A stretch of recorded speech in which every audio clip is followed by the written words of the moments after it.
Forget that. Apparently, I'm needing a moment.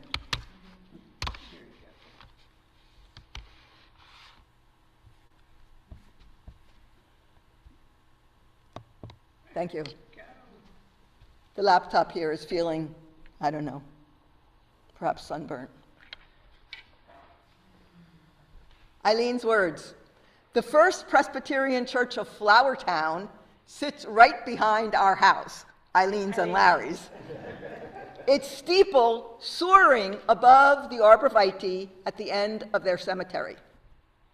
Every day at 9 a.m., noon, and 6 p.m., the carillon plays the hymns. They're mostly old Protestant hymns, many of which I know because we sang them during our youth. O God of loveliness, holy God, we praise thy name, and now thank we all our God. Those I like a lot.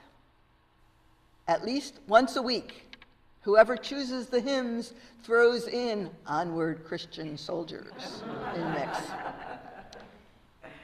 The lyrics are pretty horrifying. Onward Christian soldiers, marching off as to war, with the cross of Jesus going on before. Christ, the royal master, leads against the foe, forward into battle. See his banner go. How did Christians make the transition from Jesus, the Prince of Peace, to Jesus, the general, leading his followers off to war? It began with Constantine stating that he won a battle against a fellow Roman general because he saw the cross of Jesus and the words, "In this sign you shall conquer," written in the sky above the battlefield. Christianity became the state religion of the empire under Theodosius several decades later, and the church began to use violence to enforce belief. Before this time, Christians were pacifists, and Christian men were forbidden to be soldiers unless conscripted at the point of a sword. If a soldier did fight in a war, he was not allowed to receive communion until he atoned for his sin, purified by punishment, per Hippolytus of Rome. Tertullian said that Jesus had abolished the sword when he said that those who live by the sword will die by the sword. After believers capitulated to empire, the Christian Roman Empire, carrying swords embossed with the cross of Jesus, rampaged through history as thoroughly and as violently as did the secular Roman Empire in their battles of conquest. The difference, believe it or not, was that the secular Roman Empire did not kill people for their religion, while the Christian Roman Empire did. So proud. The pagan Romans killed those who would not burn incense before the Roman gods in times of trouble for being unpatriotic. Christian rulers and bishops killed off many they deemed heretics, as well as Jews and Muslims. In fact, the history of Christian Europe is a history of endless violence, not Christian peace and love. Augustine and his just war theory, written as the Western Roman Empire was falling apart, along with the 13th century Thomas Aquinas, have provided guidelines for war, a lot like the much later Geneva Convention. Of course, a kinder, gentler, nicer form of war comforts neither the dead nor their survivors. Those who live amid war know that any guideline developed by any person, sainted or not, makes no sense when their homes are bombed, their loved ones killed, and the survivors face mass starvation. When the memory of this war or that war fades, avowedly Christian leaders always found another war to march their young into battle, using the same flimsy justification for carnage. As the song, "Where Have All the Flowers Gone," plaintively asks, when will they ever learn? Apparently never, as long as war is not regarded as an outright crime against humanity rather than a crusade, however appealing and seemingly righteous. In World War I, 20 million people died, and in World War II, 60 to 70 million. 460,000 people were killed in Iraq. This does not account for the destabilization of the entire Middle East and the endless proxy wars. None of this has stopped the bombs bursting in the air over Iran, where most of the people do not support the terrorist regime in power. Although individual Catholics worked hard to save their Jewish brothers and sisters from the Nazis, the behavior of the Catholic hierarchy was less than stellar. Many made deals with Hitler, Mussolini, and Stalin. Only a few stand out as profiles in courage. Angelo Roncalli, apostolic delegate to Greece, Turkey, and Bulgaria, issued temporary baptismal certificates to Jewish refugees. He coordinated transit of Jewish children from Bulgaria to Palestine and liberated Jews from a Bulgarian concentration camp, saving thousands. He is remembered as righteous among the Gentiles in Yad Shem in Israel. Roncalli witnessed what the horrors of war do to innocent human beings.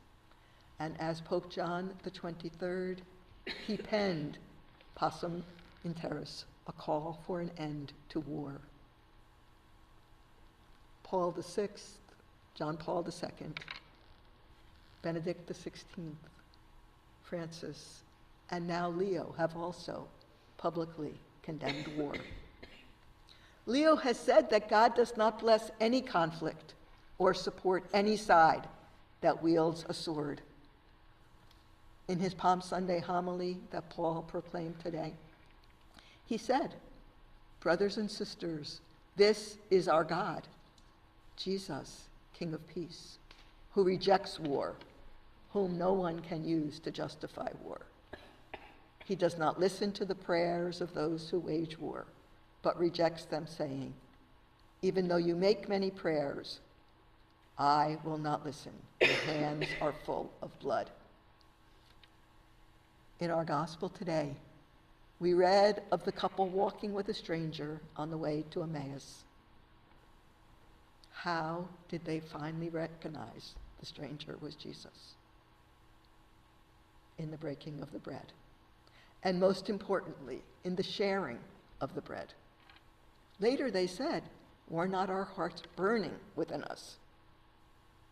And when they returned to Jerusalem, they told the other disciples, "We have seen the Lord." You can just feel the joy. We don't know the exact chronological order of the post-Easter stories.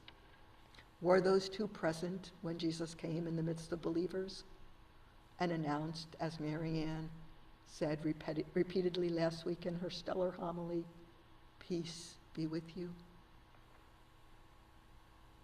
The fact is that Jesus never said, "Wait until I get to heaven and tell my Father what all you did to me." Instead, he said, "Peace," repeatedly.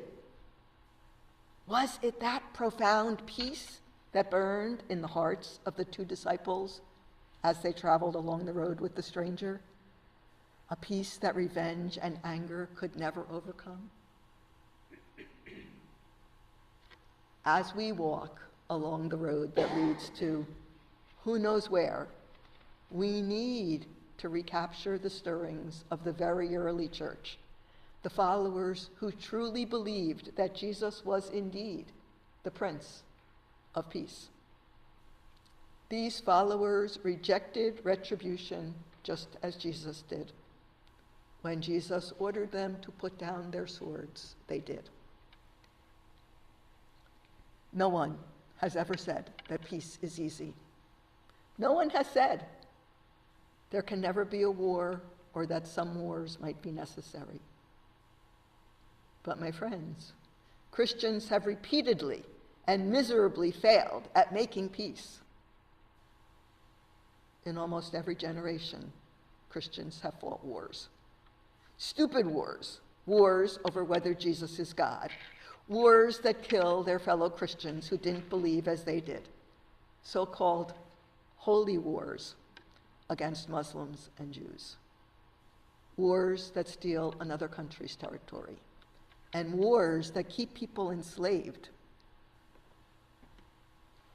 Those of us who have worked hard to put our anger to rest know that peacemaking is the hardest thing we will ever do in our entire lives. It's just so much easier to get mad. Besides, anger and revenge sometimes feel really, really good. Walter Wink said that we must come to terms with our own violent tendencies before we can move toward peace. But so often, we are offered the choice. We are offered or choose the route of war, which is presented as an all or nothing proposal. We must, or else the bad guys will win. Foreigners or socialists or the poor or women or Jews will take over. We are at the edge of a slippery slope, and we will all fail if we don't beat the drums of war and teach the enemies a lesson they won't forget. The good news, because there's always good news, is that there is no such thing as a slippery slope. From the very top to the very bottom, there are handholds and footholds, trees and plants embedded in the slope, helpful hands with ropes and hearts that provide other ways up and out of our situation. We must work very hard to grasp those handholds and pull ourselves as many others as possible away from war, stupid wars that have wiped out entire civilizations and killed tens of millions of people. In the words of Pope Leo, war divides, hope unites. Arrogance tramples upon others, love lifts up. Idolatry blinds us. The living God enlightens. Peace exists. It wants to dwell within us. The task is not to create it, but to welcome it and to allow it to disarm us. And so, my sisters and brothers, as followers of the Prince of Peace, let us welcome peace and be disarmed by the example of Jesus and his command that we must love our neighbor as ourselves if we are to belong to him. Thank you, and God bless you all.